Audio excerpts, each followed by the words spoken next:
Hello नमस्कार, आप सभी का स्वागत है हमारे नए वीडियो में। आप देख रहे हैं कार 24/7 और मैं हूं आपका होस्ट प्रशदीप। इस वीडियो में बताएंगे आपको जुलाई 2022-2023 के कंपैरिजन करेंगे और बेस्ट सेलिंग कार्स ब्रांड के बारे में बताएंगे। उससे पहले अगर आपने हमारा चैनल सब्सक्राइब नहीं किया तो प्लीज़ चैनल को सब्सक्राइब करें, बेल आइकन को प्रेस जरूर करें। चलिए बात करते हैं नंबर 14 पे सिट्रन की बात करूँ। जुलाई 2022 में 575 यूनिट सेल किया था। वहीं अगर जुलाई 2023 की बात करूं तो 388 यूनिट सेल किया है। और इसके अगर ग्रोथ की बात करूं तो -32.5% का कम ग्रोथ देखने को मिला है 2022 से 2023 के कंपैरिजन में। हालांकि सिट्रन C3 एयरक्रॉस भी लॉन्च होने वाली है, देखते हैं उससे बूस्ट मिलता है कि नहीं।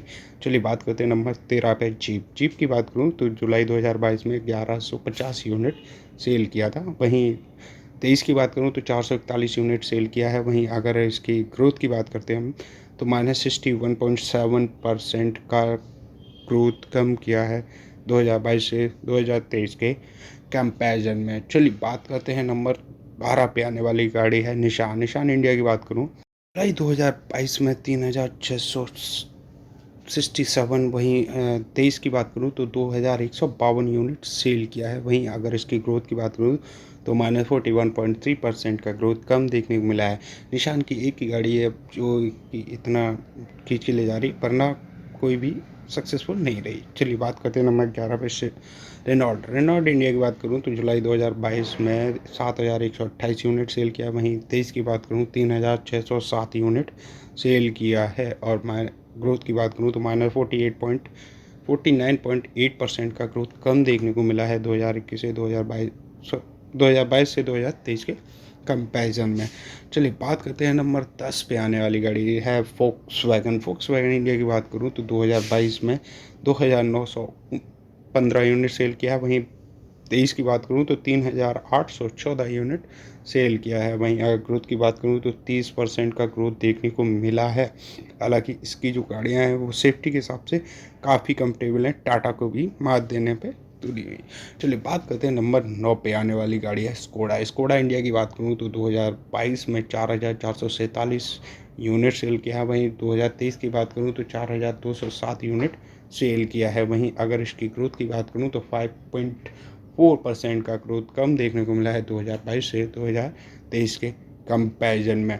वैसे स्कोडा फोक्सवैगन हैं दोनों सिस्टम पर अदर कंपनी। आगे देखते हैं क्या नंबर 8 पे है होंडा की बात करूँ जुलाई 2022 में 6784 यूनिट। वहीं 23 की बात करूं तो 4864 यूनिट सेल किया है। वहीं अगर इसकी ग्रोथ की बात करूं तो -28.3% का ग्रोथ कम देखने को मिला है।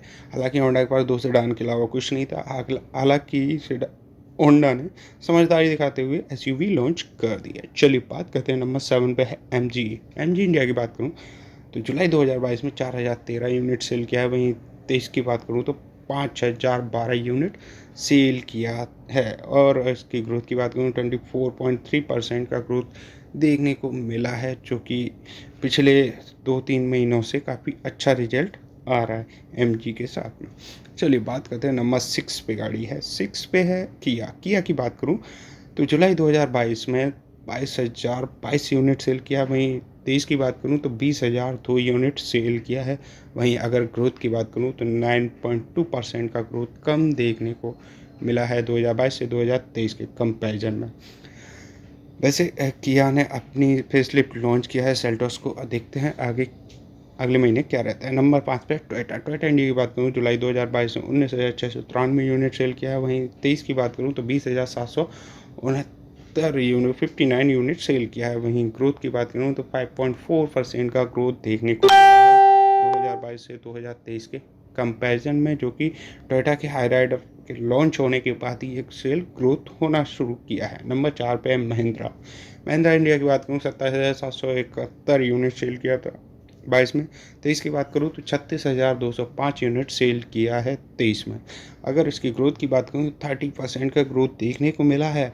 हालांकि यही है एसयूवी और महिंद्रा का जलवा जो कि देखने को मिल रहा है। चलिए बात करते हैं नंबर 3 पे टाटा इंडिया की बात करूँ 47,506 यूनिट। अब 23 की बात करूँ अगर तो 47,630 यूनिट सेल किया है। वहीं ग्रोथ की बात करूँ तो 0.3% का ग्रोथ देखने को मिला है। हालांकि मैंने टाटा के ऊपर पूरी वीडियो बनाई है, आप जाके देख सकते हैं, जो कि नई नई गाड़ियाँ लॉन्च कर रहे हैं। नंबर 2 पे है हमेशा की तरह हुंडई। हुंडई इंडिया की बात करूँ तो जुलाई 2022 में 50,500 यूनिट सेल किया था, और 22-23 की बात करूँ 50,701 यूनिट सेल किया है। और ग्रोथ की बात करूँ -0.5% का ग्रोथ देखने को मिला है, जो कि पिछले साल इस साल में कोई ज़्यादा अंतर नहीं दिख रहा है। चलिए बात करते हैं। नंबर 1 पे है Maruti Suzuki. Maruti Suzuki India की बात करूँ तो जुलाई 2022 में 1,42,850, वहीं 23 की बात करूँ 1,52,126 यूनिट सेल किया है। वहीं 6.5% का ग्रोथ देखने को मिला है, जो फ्रोनेक्स और चिमनी के आने पर ग्रोथ हाइप हुई है। आपका इसके बारे में क्या कहना है, आप कमेंट करके हमें बता सकते हैं। ऐसी वीडियो देखने के लिए सब्सक्राइब माय चैनल।